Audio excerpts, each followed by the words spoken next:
आज टिफिनसाठी मस्त अशी चटपटीत भरलेली ढोबळी मिरचीची रेसिपी शेअर करते. एकदा नक्की ट्राय करून बघा. तर यासाठी मी इथे ढोबळी मिरची घेतलेली आहे. सर्वात आधी या पद्धतीची ढोबळी मिरची घ्यायची, म्हणजे पातळ आणि छोट्या साईजची घ्यायची. तर आता सर्वात आधी मी याचे जे वरचे देठ आहेत ना ते काढून घेते आणि यातल्या बियासुद्धा मी इथे काढून घेतलेल्या आहे. तर सर्व मिरची मी या पद्धतीने इथे तयार करून घेतलेल्या आहे. तर इथे बघू शकता या पद्धतीने सगळ्या मिरच्या तयार करून घ्यायच्या. आता इथे मी गॅसवर एक पॅन ठेवला आहे. आता आपण एक याच्यासाठी सारण तयार करून घेऊया. त्यासाठी 1 चमचा जिरं घेतलेलं आहे, 1 चमचा बडीशेप, 1.5 चमचा इथे तीळ घेतलेली आहे आणि अर्धा वाटी शेंगदाणे घेतले. आधी हे आपण भाजून घेऊया. आधी 2 ते 3 मिनिटं हे आपल्याला चांगलं भाजून घ्यायचं आहे.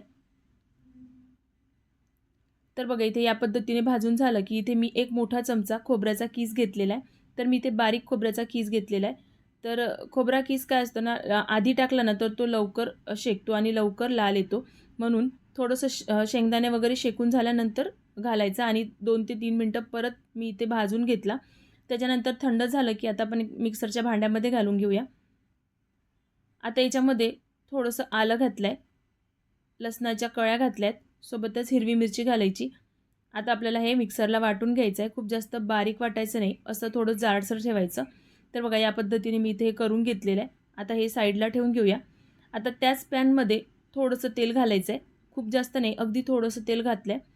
आता याच्यामध्ये थोडंसं जिरं घातलं आहे, सोबतच हिंग घालायचं. हे झालं की नंतर याच्यामध्ये बारीक चिरलेला कांदा घातला आहे. आता आपल्याला हा चांगला परतून घ्यायचा आहे. तर थोडासा रंग बदलेपर्यंत याला परतून घेऊया.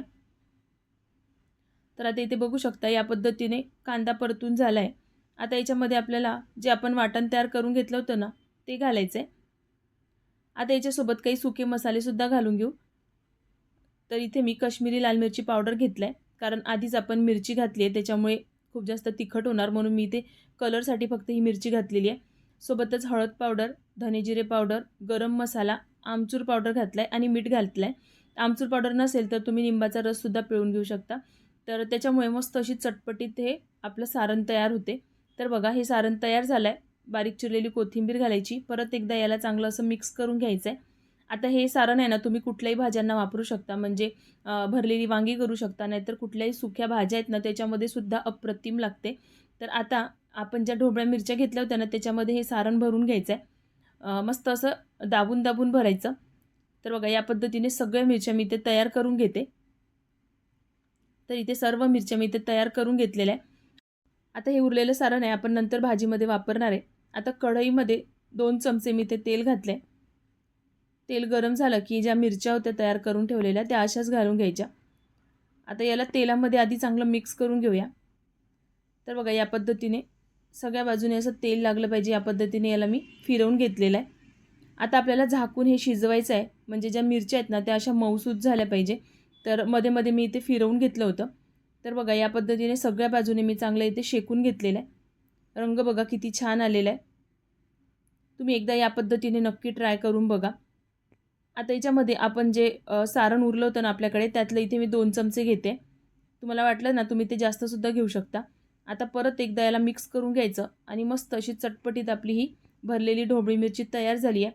तुम्ही हे टिफिनवर नेऊ शकता किंवा कुठे प्रवासात न्यायचं असेल ना तरीसुद्धा छान लागते. तुम्ही एकदा नक्की ट्राय करून बघा आणि ही रेसिपी तुम्हाला कशी वाटली ते मला कमेंट बॉक्समध्ये नक्कीच सांगा. यासोबत मस्त असे गरम गरम मऊसूत मी इथे चपात्या करून घेतलेल्या आहे. तर तुम्ही इथे भाकरीसोबतसुद्धा खाऊ शकता. तुम्ही माझी रेसिपी कुठल्या सिटीतून बघताय ते सुद्धा मला कमेंट बॉक्समध्ये कळवा, म्हणजे मला कळेल की तुम्ही माझ्या रेसिपी कुठल्या सिटीतून बघतायत. सोबतच रेसिपी आवडली असेल तर लाईक शेअर करायला विसरू नका.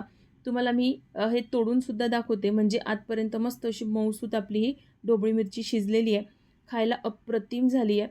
चला तर मग बाय.